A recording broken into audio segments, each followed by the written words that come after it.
ఓం గం గణపతయే నమః.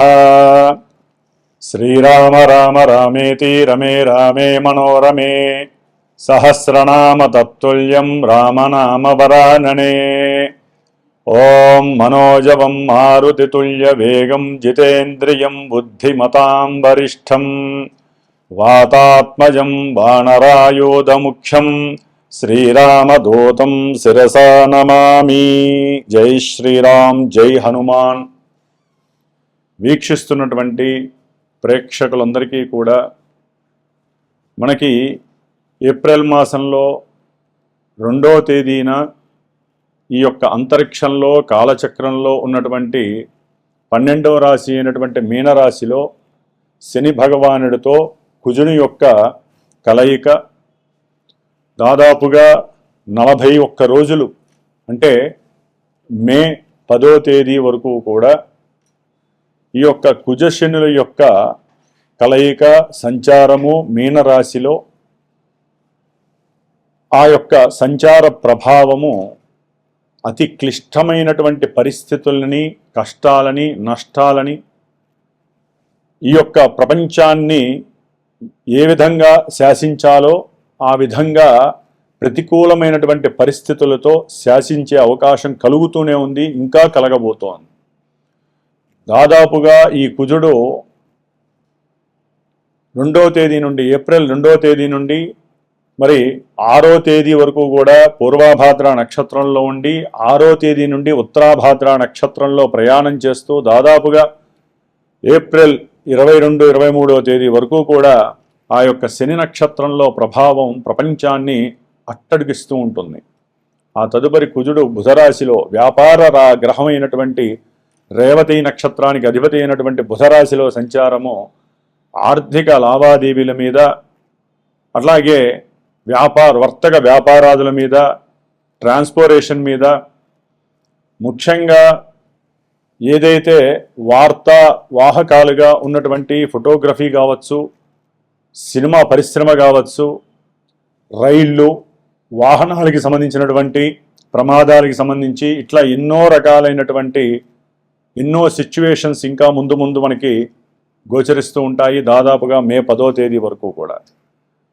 అయితే ఈ కుజశనుల యొక్క ప్రభావము అత్యంత తీవ్రతరమైనటువంటి పరిస్థితులు అందరూ గమనిస్తూనే ఉన్నారు. మేషరాశి నుంచి కూడా ఏలినాటి శని ప్రభావాన్ని అనుభవించేటటువంటి రాశుల్లో కుంభరాశి, మీనరాశి, మేషరాశి, అలాగే సింహరాశి అష్టమ శనిగ్రహ దోషాన్ని, ధనుస్సు రాశి అర్ధాష్టమ శని దోషాన్ని, కన్యారాశి వారు వేధాస్థానంలో అంటే సప్తమ స్థానము, వివాహ స్థానము, వ్యాపార స్థానము అయినటువంటి రాశిలో 7వ రాశిలో ఈ కుజశనుల ప్రభావము చాలా చాలా తీవ్రతని ఒక్కొక్క రాశికి ఒక్కొక్క రకమైనటువంటి పరిస్థితులను కలుగజేస్తుంది. అయితే ఈ యొక్క శనిగ్రహ కుజగ్రహ దోషభూయుక్తమైనటువంటి దశలు, అంతర్దశలు ఎవరికైతే జాతకంలో జరుగుతున్నాయో, ఎవరైతే మేష వృశ్చిక రాశులు వారున్నారో, మకర కుంభరాశులు వారున్నారో, కుజనక్షత్రాలైనటువంటి మృగశిర, చిత్త, ధనిష్ట నక్షత్ర జాతకులు, శనిగ్రహ నక్షత్రాలైనటువంటి పుష్యమి, అనురాధ, ఉత్తరాభాద్ర ఈ నక్షత్ర జాతకులు, ఈ రాశులు, దశలు, అంతర్దశలు, ఇందాక చెప్పినటువంటి ఏలినాటి శనిగ్రహ దోషాలు, అష్టమంలో ఉన్నటువంటి కుజశనుల యొక్క ప్రభావం, వీళ్ళందరికీ కూడా ఒక్కొక్కరికి వారి యొక్క జన్మజాతకంలో ఏ విధమైనటువంటి దశలు, అంతర్దశలు కలుగుతున్నాయో ఆ ప్రభావం అంతా కూడా ఇక్కడ చూపిస్తూ ఉంటుంది మానసిక వికారాలుగా. ఎందుకంటే గోచారం అనేటటువంటిది మనసుకు సంబంధించినటువంటి దోషాలని, మనసుకు సంబంధించినటువంటి ఆహ్లాదకరమైనటువంటి విశేషాలని, ఈవెంట్స్ని సూచిస్తుంది.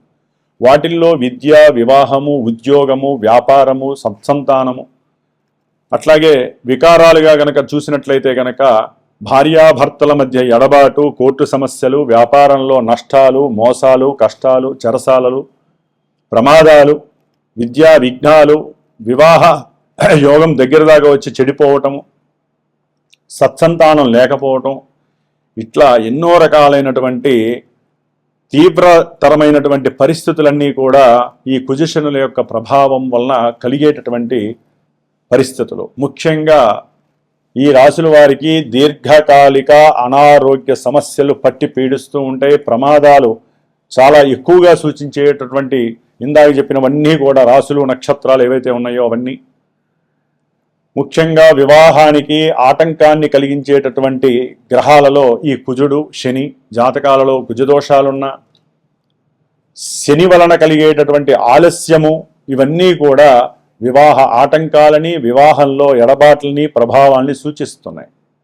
కాబట్టి ఉద్యోగాలలో ఎవరికైనా తీవ్రమైనటువంటి పరిస్థితులు ఎదురవుతున్నా, ప్రమాదాలు అధికంగా జరుగుతున్నా, భార్యాభర్తల మధ్య ఎడబాటు తీవ్రతరమైన, అసలు ఒక రకమైనటువంటి ఎన్నో రకాలైనటువంటి తీవ్రమైనటువంటి మానసిక ఆలోచనలు వలన అనారోగ్యం పాలవుతున్నా తప్పకుండా వీరందరూ కూడా ఈ యొక్క వీడియోని చూస్తూ పూర్తిగా ఆ రాశి యొక్క ప్రభావం ఏ విధంగా ఉంటుందో మనం సూక్ష్మంగా తెలియజేసుకుంటూ, మరి వీరందరికీ ఉపశమనంగా ఉండటానికి ఏప్రిల్ 21వ తేదీ మరి మంగళవారం రోజున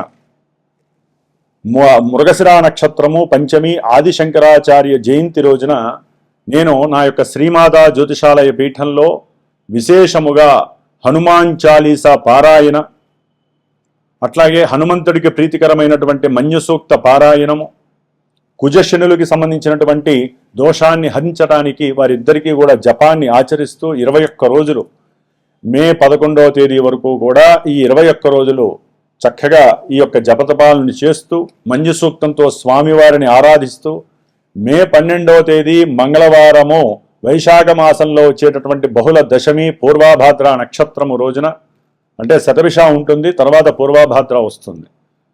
కాబట్టి ఈ 12వ తారీఖు హనుమత్ జయంతి, హనుమంతుల వారి యొక్క విశేషమైనటువంటి పుణ్య దినము కాబట్టి ఆ రోజున స్వామివారికి సీతారాముల వారి యొక్క అష్టోత్తరాలతో హోమము, అట్లాగే మృత్యుంజయ పాశుపత హోమము, హనుమంతుడి యొక్క పాశుపత హోమము, ఎవరైతే నవగ్రహాలు పరంగా ఇబ్బందులు పడుతున్నారో వారందరికీ నవగ్రహ ఉపశమనం కలగడానికి నవగ్రహ హోమము, మహాగణపతి సుబ్రహ్మణ్య హోమము, అలాగే ముఖ్యంగా వివాహపరంగా ఎవరైతే ఆటంకాలు ఎదుర్కొంటున్నారో, ఆలస్యాలు సూచిస్తున్నాయో వారికి వివాహం కావటానికి, వివాహమై ఎవరైతే విడిపోయి నానా ఇబ్బంది పడుతున్నారో, కోర్టు పరమైనటువంటి సమస్యలు, అన్నదమ్ములైతే కనుక గృహ సంబంధిత సమస్యలు, కొంతమంది రియల్ ఎస్టేటర్స్ అయితే కనుక వ్యాపారాలు లేక ఇబ్బంది పడేవాళ్ళు, వీళ్ళందరూ కూడా ఈ యొక్క కార్యక్రమంలో మీ వంతుగా మీరు కూడా పాల్గొనడానికి ప్రయత్నం చేయండి. ఇది సామాన్యమైన విషయం కాదు. ఇది ప్రత్యేకించి నేను శ్రద్ధతో నేను చేస్తూ ఈ 12వ తారీఖున హనుమత్ జయంతి హోమాన్ని హైదరాబాద్లో విశేషముగా నేను ఎవరైతే నన్ను సంప్రదిస్తారో వారికి తెలియజేస్తాను. కాబట్టి అందరూ కూడా హోమానికి రావచ్చు. ఆ హోమ భస్మము ఎవరైతే నాకు గోత్రనామాలు ఇచ్చి వారి యొక్క సమస్యను తెలియజేస్తారో, అట్లాగే జాతకరీత్యా వారికి ఉన్నటువంటి దశలు అంతర్దశలు తెలియజేస్తూ వారి నక్షత్రము రాసి నాకు ఇస్తారో వారందరిది కూడా 21 రోజులు తృప్తిగా ఈ గ్రహ జపాలు, అట్లాగే దానికి సంబంధించినటువంటి హనుమంతుడి పారాయణ చేస్తూ ఆ రోజున విశేషమైనటువంటి హనుమంతుడి యొక్క సహస్రనామాలతో హోమాన్ని ఆచరించేటటువంటి సంకల్పం పూనుకున్నాను. కాబట్టి మరి మేషరాశి పర్యంతం మీనరాశి వారికి ఏ రాశుల వారికి కుజశనుల యొక్క ప్రభావం తీవ్రతరంగా ఉంటుంది, ఎవరికి లాభాన్ని కలుగజేస్తుందో తెలుసుకుందాం.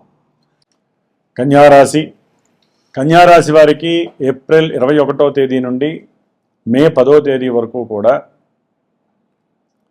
గ్రహ గోచార స్థితిగతులను కనుక గమనించినట్లయితే ముఖ్యంగా వీరికి ఎదురుకుండా ప్రతిబింబించేటట్టుగా 2 పాపగ్రహాల యొక్క దర్శనం జరుగుతోంది కన్యారాశి వారికి.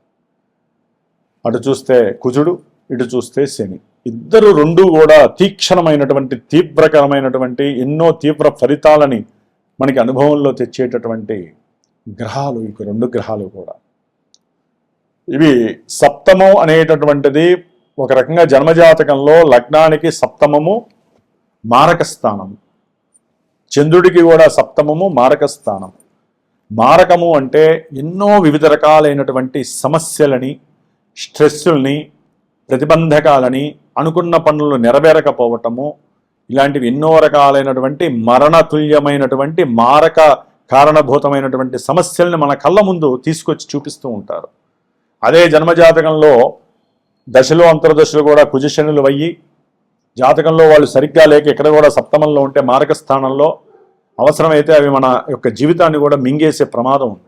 మారక స్థానం అంత ఘోరమైనటువంటి స్థానం. ముఖ్యంగా ప్రయాణాలకు సంబంధించిన విషయాల్లో వీళ్ళు చాలా జాగ్రత్తగా ఉండాలి. ఏదో ఆహ్లాదంగా ఆనందంగా భార్యాభర్తలు కలిసో లేకపోతే బంధువులతో కలిసి చుట్టాలతో కలిసి ఏదో దూర ప్రాంతాలకు వెళ్తే అక్కడ శుభప్రదమైనటువంటి దేవతా దర్శనం అవుతుందని అనుకుంటారు. వెళ్ళేటప్పుడు జరగచ్చు, వచ్చేటప్పుడు జరగచ్చు. సమస్యలు మాత్రము చుట్టుముట్టే అవకాశం ఉంటుంది. తగు జాగ్రత్తగా ఉండండి. ఏమాత్రము నిద్రకు అవకాశం ఇవ్వకూడదు. ప్రయాణాలలో అధికమైనటువంటి ఫాస్ట్తో ప్రయాణాలని ఆచరించకండి. తొందరపడటం, కంగారు పడటం వలన ఒక్కోసారి కాలు కడుక్కునేటప్పుడు నీళ్ళల్లో జారిగోడ పడిపోయి మోచిప్పలు ఇరిగే ప్రమాదం ఉంటుంది ఇప్పుడున్న పరిస్థితి. ముఖ్యంగా భార్యాభర్తలు మాట్లాడుకునే సంభాషణలు జాగ్రత్తగా ఉండండి.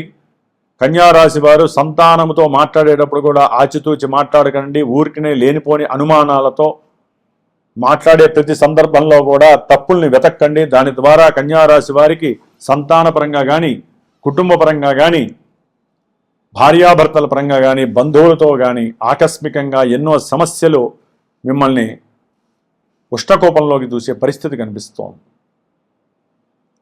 సంఘంలో మీరు పెంచుకున్నటువంటి కీర్తి ప్రతిష్టలన్నీ కూడా ఆవిరైపోయే ప్రమాదము కనిపిస్తోంది.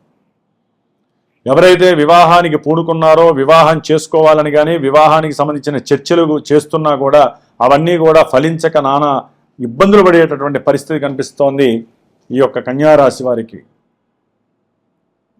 చేసే ప్రయాణాల్లో ఆటంకము, ఆర్థికపరమైనటువంటి వ్యాపారంలో ఆర్థికపరమైనటువంటి నష్టాలు కనబడటము, సహాయం ఎవరికో డబ్బులు ఇచ్చి చేస్తే లేదా వ్యాపారంలో భాగస్వామ్యంగా ముందు వెనక చూసుకోకుండా, జాతకంలో చూసుకోకుండా డబ్బులు పెట్టేస్తే పూర్తిగా ఆవిరైపోయి మీరు అవసరమైతే జైలుకి వెళ్ళే ప్రమాదం కూడా ఉంది ఈ యొక్క కన్యారాశి వారికి. వ్యాపారంలో నియమ నిబద్ధాలతో ప్రయత్నం చేయండి. నిబద్ధత ఉండాలి. నిర్లక్ష్యం పనికిరాదు. ఆలస్యము మహా డేంజరు. బద్ధకము అసలు పూర్తిగా మిమ్మల్ని నాశనం చేస్తుంది. అధికమైనటువంటి కోపము, ఆవేశము, ఆకస్మిక నిర్ణయాలు, నేను తీసుకుందే సరైన నిర్ణయం అని మాట్లాడినా సరే మీ సంఘంలో మీ కీర్తి ప్రతిష్టలు దెబ్బతింటాయి. మీ కుటుంబంలో వాళ్ళ చేత కూడా చీ అనిపించేటువంటి పరిస్థితి కన్యారాశి వారికి కనిపిస్తుంది. కొంచెం ఓపిక, సహనం చాలా ప్రధానంగా ఉండండి. చేసేటటువంటి ఉద్యోగాల్లో మార్పులు కనిపిస్తున్నాయి. కొంతమందికి ఉద్యోగాలు కూడా ఆవిరైపోయే ప్రమాదము, వ్యాపారం వైపు మనసు మరలటము ఇలాంటివి కూడా కన్యారాశి వారికి కనిపిస్తున్నాయి. విద్యార్థులకి చదువు యందు నిర్లక్ష్యత ఏర్పడుతుంది. ఎక్కడికో దూర ప్రాంతాలకు వెళ్ళి చదువుకోవాలి, ఇండియాలో ఏమీ లేదు అనేటటువంటి ఆలోచన కూడా కలుగుతుంది. అక్కడ కొంచెం జాగ్రత్త వహించండి. ఒకవేళ విదేశాలకు వెళ్ళి చదువుకోవాలన్నా, ఉద్యోగాలు చేయాలన్నా, వ్యాపారాలు చేయాలన్నా మీ జన్మజాతకాన్ని సరైన గురువు చేత చూపించుకోండి. అట్లాగే కన్యారాశి వారికి ఏదైనా సరే ఆరోగ్యపరంగా ఇబ్బందులు ఎదురే అవకాశం ఉంటుంది. భార్యాభర్తలు ఎవరికో ఒకరికి, సంతానానికైనా సరే లేకపోతే అయిన వాళ్ళకైనా సరే. అన్నదమ్ముల మధ్య అయితే కూడా పొడ సరిగ్గా ఉండదు. ధన విషయంలో విపరీతమైనటువంటి గొడవ.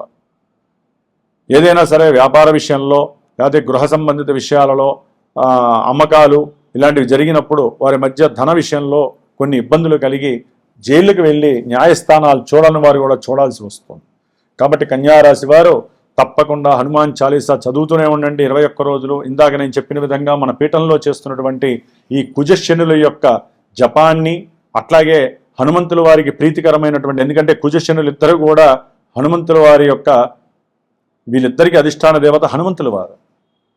కాబట్టి ఆయన యొక్క పూజని ఆయనకి ప్రీతికరమైనటువంటి మంజు సూక్తంతో జపిస్తూ మే 12వ తారీఖు హనుమత్ జయంతి రోజున విశేషమైనటువంటి హోమంతో వీరికి ఉన్నటువంటి ఈ 20 రోజులు కూడా దోషాలు కలగకుండా ఉండటానికి నేను చేసేటటువంటి ప్రయత్నంలో మీరు కూడా భాగస్వాములేకండి. మీ యొక్క గోత్రనామాదులతో పాటుగా మీ జన్మజాతకంలో దశలు అంతర్దశలు ఉంటే అవైనా సరే నాకు పంపించే ప్రతినిత్యము కూడా నేను చేసేటటువంటి ఆరాధనలో మీ యొక్క యోగక్షేమాలు కోరి చేసేటటువంటి ప్రయత్నంలో మీకు సర్వదా హనుమంతుడి యొక్క రక్ష మిమ్మల్ని కాపాడుతూనే ఉంటుంది. ఉపవాస దీక్షలు చేయండి. వివాహ విషయంలో ఎవరైనా ముందుకు వెళ్తే మటుకు తప్పకుండా అవరోధాలు ఎదురవుతాయి. దాని విషయార్థమే కూడా ఈ పూజ చాలా ఉపయోగకరంగా ఉంటుంది.